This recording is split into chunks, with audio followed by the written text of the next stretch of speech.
Herkese merhabalar, kanalıma hoş geldiniz. Cemal ben. Başlıktan da göreceğiniz üzere 4-5 ay içerisinde TELK B1 sertifikamı alırken çalıştığım kaynağı sizlere göstereceğim ve ek olarak yaptığım şeyleri anlatacağım. O zaman daha fazla vakit kaybetmeden hadi hemen videoya geçelim. Hemen şöyle Google'a Nikos Vek yazacağız. Buraya giriyoruz. Şimdi Türkiye'de olduğunuz için sayfayı açamayacaksınız. Çünkü burası yasaklı Türkiye'de. 2 sene falan oluyor sanırsam Türkiye'de yasaklanalı. Onun için ne yapabilirsiniz? Şöyle tekrardan hemen Google'a gelip Chrome VPN diye yazarsanız şu çıkanlardan birine, hatta şu ilk bile olur yani, direkt Chrome'a kurup bu sayfaya erişim sağlayabilirsiniz yani. Böyle bir sayfaya geliyorsunuz. Şuraya tıklayarak ana sayfaya geldik. Ne varmış burada? A1, A2 seviyesinde, B1, B2 seviyesinde, C1, C2 seviyesinde içerikler mevcut. Biz en baştan başlayacağımız için A1, A2 seviyesine şuraya tıklıyoruz. Nikos Vek şurada gösterilen A1, A2, B1 seviyesini kapsıyor. 3 bölümden oluşuyor. Şu burada gördüğünüz adam İspanya'dan Almanya'ya geliyor. Halası mıydı, teyzesi miydi hatırlamıyorum tam olarak. Onu ziyarete geliyor. Ama oradaki hayatından sıkılmış. Ailesinden böyle hep eğitim konusunda böyle biraz baskı görmüş biri. Almanya'ya gelip yeni bir hayat kurmak istiyor. Ama hiç Almancası yok. Buradaki şahıs da bir nevi sizinle beraber Almancayı öğreniyor. A1, A2, B1 seviyesinde. Yani bu 3 bölümü zaten hiç Almanca bilmeyenler için özel olarak hazırlamışlar. Bölümlerin çoğunda gramatikler var. Ayrıca her bölümde kelimeler öğreniyorsunuz. Duyma becerinizi geliştiriyorsunuz. Yazma becerinizi geliştiriyorsunuz. O yüzden baya yararlı buldum. Benim de bu 4-5 aylık süreçte B1 sertifikasını almama katkı sağlayan neredeyse tek kaynak diyebilirim ben. Neredeyse tek kaynak dediğim, yani bu öğrendiklerimi pekiştirmek adına yaptığım başka şeyler de vardı. Onları da göstereceğim videonun ilerleyen kısımlarında. Şöyle geldik, burada gördüğünüz gibi böyle bir sürü bölüm var. Şurada mesela şu kadar var. Aşağıya iniyorsunuz. Böyle bu şekilde. Bunların hepsi A1'i kapsıyor. En sonda da A1 seviyenizi ölçmek için böyle bir test yapmışlar. Buradan bu teste katılarak da A1 seviyesinin ne derecede öğrendiğinizi görebilirsiniz. Böyle A2'nin sonunda da var, B1'in sonunda da var. Ben şunu söyleyebilirim. Ben bu seriye başladım. A1'i, A2'yi bitirdim. B1'in yarısına bile gelmedim. Sonrasında da öylesine kendimi deneme amaçlı B1 sınavına girmiştim. TELK B1 sınavına girmiştim. Ve sınavı başarmıştım. Hani B1'i bitirmeden bile B1 sınavını başarabildim. Buranın B1'ini bitirdikten sonra ise ben kesinlikle B2'ye girmenizi öneririm. Ama B2'ye girmeden tabii duyma ve konuşma becerilerimizi birazcık daha geliştirmemiz gerekiyor. Şimdi geldik buranın A1'ine. Sayfanın dili mesela şu anda Almanca. Bunu da değiştirebiliyorsunuz hemen şu sağ kısımdan. Şuraya tıkladığınızda biraz aşağıya indiğinizde şurada gördüğünüz gibi şu diller anlamına geliyor. Bir sürü dil seçeneği var. Buradan Türkçeyi seçebilirsiniz. Ben A1, A2 seviyesi için Türkçe'ye seçmenizi öneririm. Sizin için biraz daha kolay olacaktır. Yani A1 için kesinlikle Türkçe seçin de A2 için isterseniz Almancadan devam edebilirsiniz. Artık ne kadar iyi ilerlediğinize bağlı olarak. Şimdi buradan Türkçe'ye seçtik. Gördüğünüz gibi sayfanın dili artık Türkçe oldu. İlk kısma bir tıklayalım. Buradan nasıl ilerliyor bir görelim. Şimdi böyle bir kısımla karşılaştık. Selamlaşma. Bu bölümden neler öğreneceğinizi gösteriyor bu şekilde. Buraya başlamadan önce ben buraya kaydolmanızı öneririm. Çünkü siz buradaki görevleri yaparsanız sistem kaydediyor bunu. Sonrasında kaldığınız yerden devam edebilmeniz için ben buraya kayıt olmanızı öneririm. Burada bir videomuz var. İlk önce bu videoyu izliyoruz. Videoyu izledikten sonra da bu şekilde görevler var. Şimdi bakalım. Videonun başlangıç kısmına biraz bakalım şu şekilde.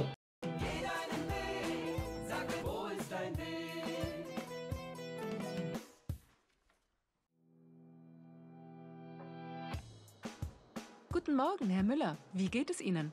Guten Morgen, Frau Schneider. Danke, gut. Und Ihnen? Guten Morgen, Herr Müller. Wie geht es Ihnen? Guten Morgen, Frau Schneider. Danke, gut. Und Ihnen? Guten Tag, Frau Kamm. Guten Tag.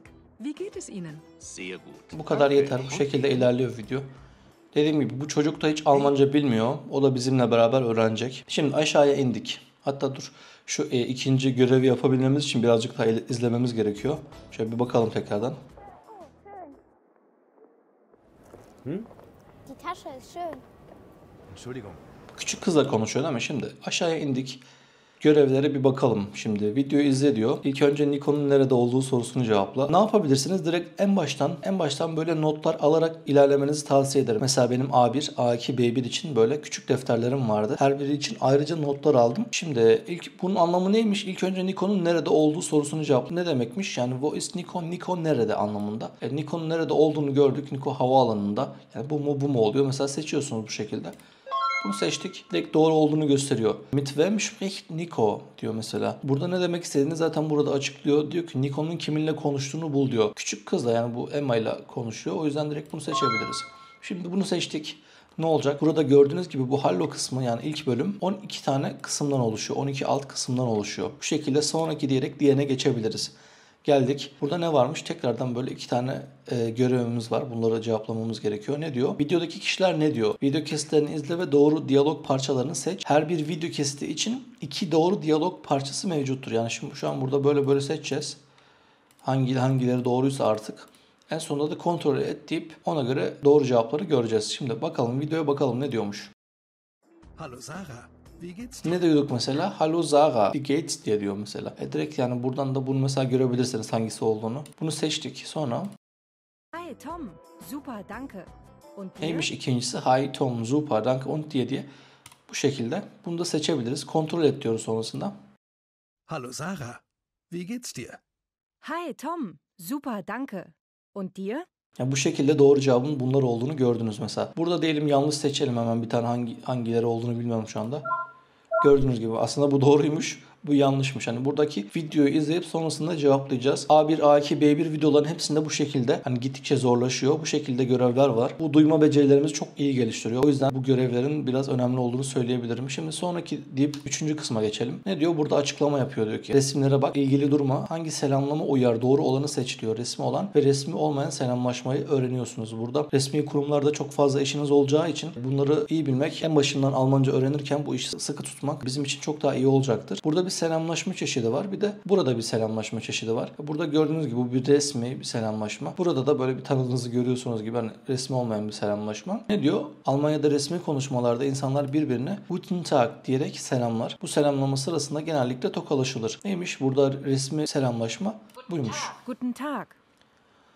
Resmi olmayan selamlaşmaydı da Hallo diyerek yani bunun tabii birçok çeşidi var. Ama burada en temel şeyi gösteriyor. Hallo diyerek yapabilirsiniz. Sonraki kısma geçelim. Ne diyor? Hal hatır sorma. İnsanlar nasıl hal hatır soruyor. Video kesitlerinize ve doğru olanı seç diyor. Şimdi burada da ne gösteriyor? Yeni sözcükler. Şimdi burada yeni kelime kalıplarımız var.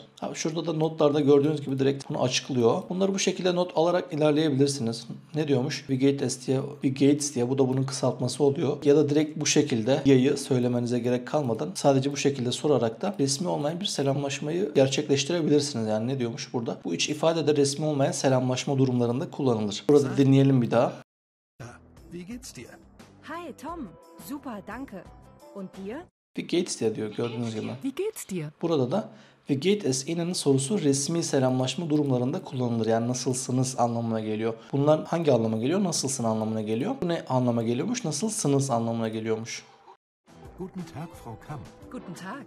Wie geht es Ihnen? Sehr gut. Wie geht es Danke. Ihnen? Und Ihnen? Bu şekilde. Hem duymanızı geliştiriyor hem böyle yeni şeyler öğreniyorsunuz. Sürekli bu şekilde ilerliyor bu videolar. İlk bölümü beraber bitirelim. Sonra geçtik sonraki kısma. Şimdi burası da biraz önemli. En baştan başlayacağınız için dediğim gibi her şeyi böyle sıkı tutmanızı öneririm. Her şeyi doğru bir şekilde öğrenmenizi öneririm. Her şeyi böyle not alarak ilerlemenizi öneririm. Bu kısımda mesela konuşmamızı, telaffuzumuzu geliştirmek adına yapılan bir kısım. Ne yapılıyormuş? Diyor ki ilk önce bunları bir dinle. Sonrasında kendine tekrar et. Hani onların telaffuzuna uydurmaya çalış. Yani bir dinleyelim bakalım.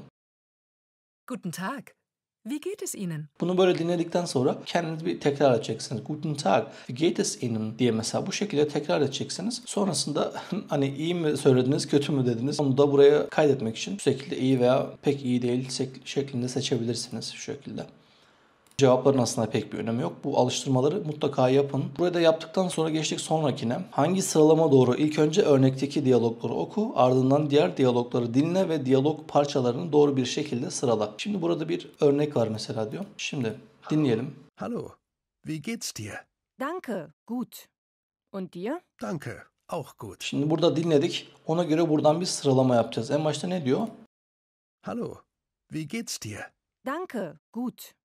Und dir? Danke, auch gut. Ne oldu böyle sırayla seçtik. Yani sıralamasına göre bu şekilde seçiyoruz. En sonunda kontrol et diyoruz. Hallo, wie geht's dir? Danke, gut. Und dir? Mesela bu da bir yeni kelime aslında. Ne anlama geliyormuş? Böyle tıklayınca görüyorsunuz ya siz anlamına geliyormuş. Bu kelimelerin veya bu cümlelerin anlamını bilmiyoruz. Ne yapabilirsiniz? Şöyle üzerine tıklayacaksınız bir kere. Anlamı neymiş? Es geht mir gut. İyiyim anlamına geliyormuş. Hatta bunun nasıl söylendiğine dair buradan da dinleyebilirsiniz. Es geht mir gut. Veya şuna bakalım mesela gut. iyi anlamına geliyormuş. Bu şekilde yapıp ilerleyebilirsiniz. Burada yeni olanların üzerine tekrardan tıklayarak ne anlama geldiğini görebilirsiniz. Und Ihnen ne anlama geliyormuş? Und Ihnen? Ya siz? Teşekkürler, iyiyim. Ya siz? Danke, auch gut. Bu şekilde dinleyip bunları cevaplıyoruz. Sonra sonrakine bir geçelim. Tekrardan böyle bir kısım var mesela. Tekrardan dinleyip kendiniz tekrar edeceksiniz orada söylenen şeyi. Ona göre iyi veya kötü telaffuz ettiğinize bağlı olarak bu cevaplardan birini vereceksiniz. Verdiğiniz cevapların bir önemi yok. Sadece alıştırmaları mutlaka yapmanızı öneririm. Burayı da yaptıktan sonra geçiyoruz sonrakine. Neymiş? Resmi bir konuşma söz konusu olduğunda aşağıdaki kişilere nasıl hitap edilir? Herr veya Frau. Neydi? Erkeklerde Herr, kadınlarda Frau kullanıyoruz. Burada ayrıca o da kelimesinin de ne anlama geldiğini göstermiş. O da neymiş? Veya anlamına geliyor. Burada Herr neymiş? Sayın, hani sayın, işte bay anlamında erkeklerde kullanılıyormuş. Frau da neymiş? Sayın, bayan, kadınlarda kullanılan bir kelime imiş. Burada da ona göre seçiyorsunuz. Burada ne var mesela? Adam var. Hangisini seçiyoruz? Herr oluyor. Kontrol et diyorsunuz. Doğru. Guten Tag, Herr Brunner. Doğru olunca da böyle yeşil şekilde gösteriyor zaten. Bu şekilde böyle yapıyorsunuz. Sonraki aşamaya geçelim.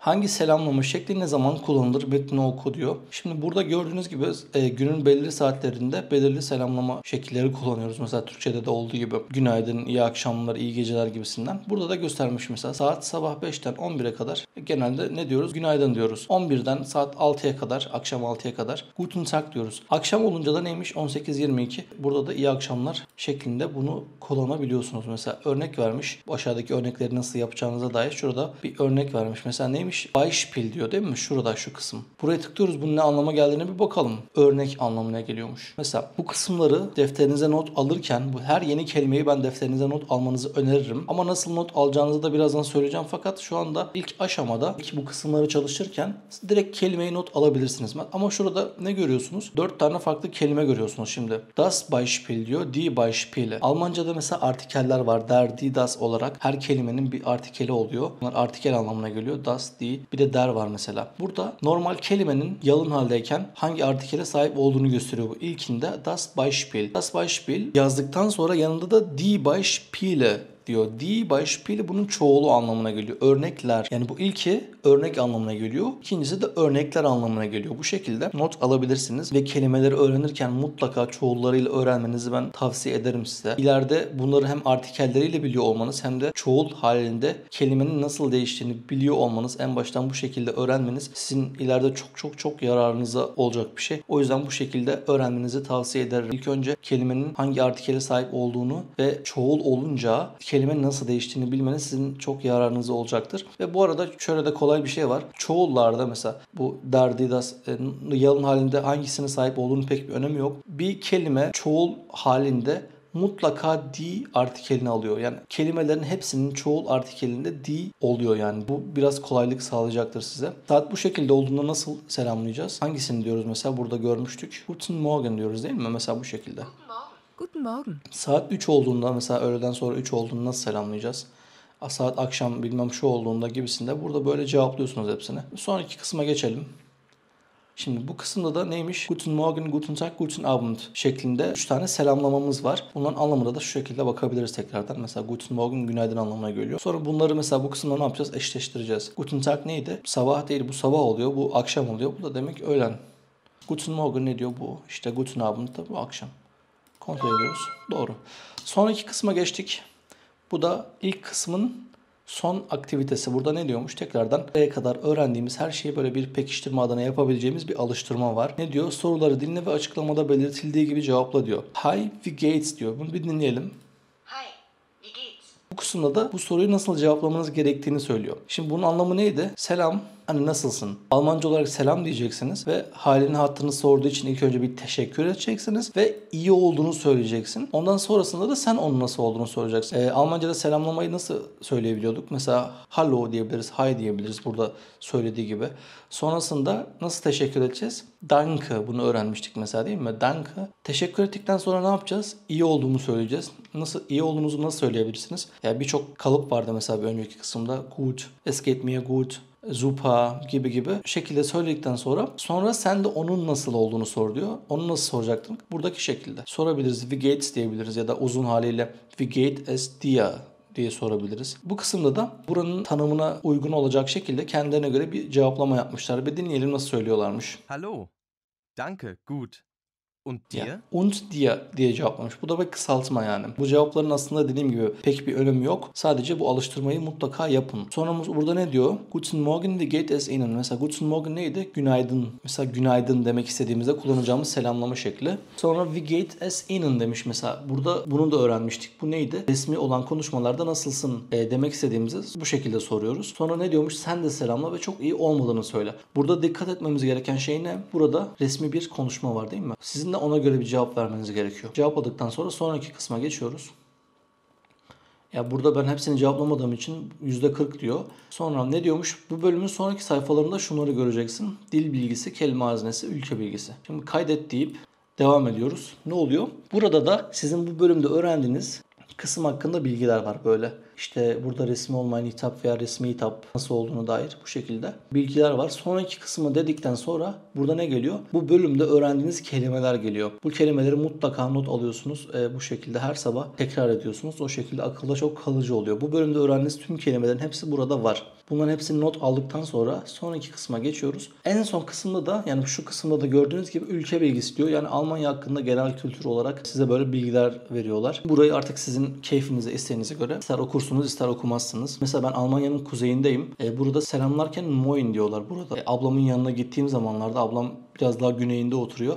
Orada da selamlama şekli olarak Servus diyorlar. Bu tamamen Almanya'da hani bulunduğunuz yere göre değişiyor. Ama en başta öğrendiğimiz Guten Morgen, Guten Abend, Guten Tag gibi selamlama kalıplarını her yerde kullanabiliyorsunuz. Bu şekilde bölümü tamamla dedik. Bu bölümün sonuçlarını gösteriyor. %40. Hani ben hepsini yapmadığım için. Sonraki deyip ne oluyor? İkinci kısma geçiyorsunuz. İkinci kısımda tamamen aynı şekilde görevlerden oluşan kısım. Bu şekilde ne yapıyorsunuz? A1'i tamamlamaya çalışıyorsunuz. Sisteme sonradan tekrardan giriş yaptığınızda başka bir gün burada böyle hep tamamlayıp tamamlamadığınızı veya hangi seviyede tamamladığınızı görebileceksiniz. Bu şekilde hepsini böyle yapıyorsunuz. Yapıyorsunuz. En sona geldiğinizde tekrardan bir bitirme testiyle A1 seviyenizi test ediyorsunuz. Buradan başla deyip mesela burada sayıları öğreneceksiniz. Nasıl söylediğini öğreneceksiniz. Burada gördüğünüz her şeyi öğreneceksiniz arkadaşlar. Şurada mesela burada yazan Almanca cümlenin ne anlama geldiğini öğreneceksiniz. Hepsini A1 bölümünde öğreneceksiniz. Mesela benim A1, A2 için şöyle küçük bir defterim vardı bu şekilde. Bilmediğim tüm kelimeleri buraya not aldım. Ayrıca tüm gramer bilgilerini de buranın içerisine not aldım. Ama benim başta yaptığım en büyük yanlış şuydu. Kelimeleri yazıp direkt Türkçe anlamlarını yazıyordum. Bu şekilde ezberlemeye çalışıyordum. Aslında kelimelerin hepsini ezberledim. Ama ben bu kelimelerin çoğunu da ayrıca cümle içerisinde kullanamıyordum. Konuşma kısmında o yüzden bir tık geri kalmıştım. Bir kelimeyi yazdıktan sonra o kelimenin Türkçe karşılığını da yazabilirsiniz ama önerim ya bunu mutlaka yapmalısınız. O kelimeyle ilgili bir tane de cümle kurmanız kendi yaşantınızdan olur. Ya da böyle mesela o kelimeyi Almancasını duyduğunuz zaman bu cümlenin direkt aklınıza gelmesini sağlayacak hani hayatınızdan bir alıntı olabilir. Bu şekilde böyle cümleler şeklinde bir kelimeyi çok daha iyi aklınızda tutabilirsiniz. Direkt kelime ezberlemek kötü bir alışkanlık. O yüzden dediğim gibi bu kelimeleri bir cümle içerisinde kullanmaya çalışın. O cümleyle beraber ezberlemeye çalışın ki ileride böyle Almanca konuşmalarınızda direkt o cümle aklınıza gelir ve bu şekilde o kelimeyi kullanabilirsiniz. Şu kadar sayfada Nikos Vek'te gördüğüm A1 kelimeleri ve gramer bilgileri yer alıyor. Bundan sonrasında da A2 bilgileri başlıyor. A2'de bilmediğim kelimelerle arada bir cümleler kurmuşum ama yine çoğunluk böyle sadece kelimeyi yazdıktan sonra Türkçe anlamını yazmak şeklinde olmuş.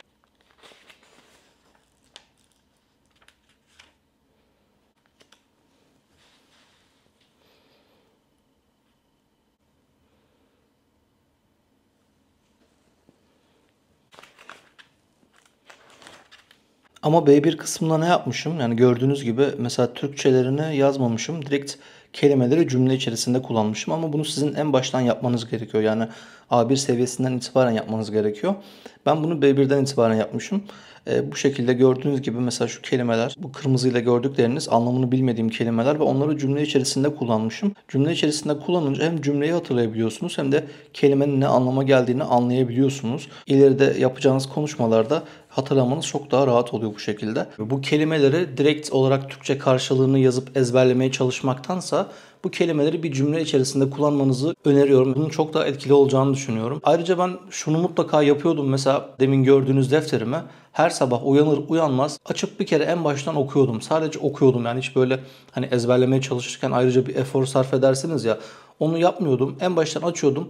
Sırayla mesela şu anlama geliyor, şu anlama geliyor. Sadece okuyordum. Bunu her sabah yaptım. Bunun sonuçlarını böyle 1-2 ay sonrasında çok net bir şekilde görebiliyorsunuz. O kelimeleri zaten ezberlemiş oluyorsunuz. İlk 2 ay sizin için biraz zorlu olacak. Çünkü ilk 2 ay yani neyin içerisinde olduğunuzu böyle pek bir anlayamıyorsunuz. Hani çok zor geliyor. Ben bu dili öğrenebilecek miyim? Gerçekten bu konuşulanları ben nasıl anlayacağım diyorsunuz.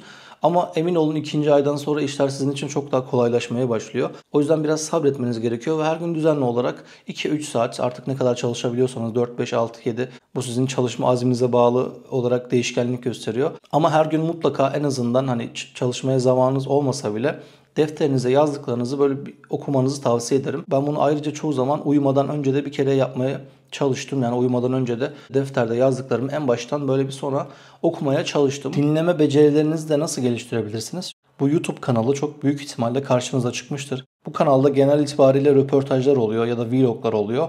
Baya faydalı bulduğum ve size tavsiye edebileceğim bir kanal. Benim yaptığım şeyler sadece bu kadardı. Sadece bu kadar şeyle 4-5 ay içerisinde ben bu sertifikayı alabildim. Ve ders çalışmayı çok sevmediğim için günde sadece 1-2 saat, hatta çoğu zaman hiç çalışmadığım da oldu. Ama defterde yazdıklarımı mutlaka bir kere de olsa gün içerisinde okudum. Siz gün içerisinde çalıştığınız saati biraz daha artırıp yani 3, 4, 5 saat bu şekilde düzenli çalışırsanız o 4-5 aylık süreyi çok daha kısaltabileceğinize eminim. Bu dili öğrenirken sabırlı ve istikrarlı olmak gerekiyor. Her gün çalışamıyorsanız bile yazdıklarınızı tekrar etmeniz sizin yararınıza olacaktır. Bu video için de söyleyebileceklerim bu kadar. Sorularınız varsa yorumlardan bana sorabilirsiniz. Kendinize çok iyi bakın. Görüşmek üzere. Hoşça kalın.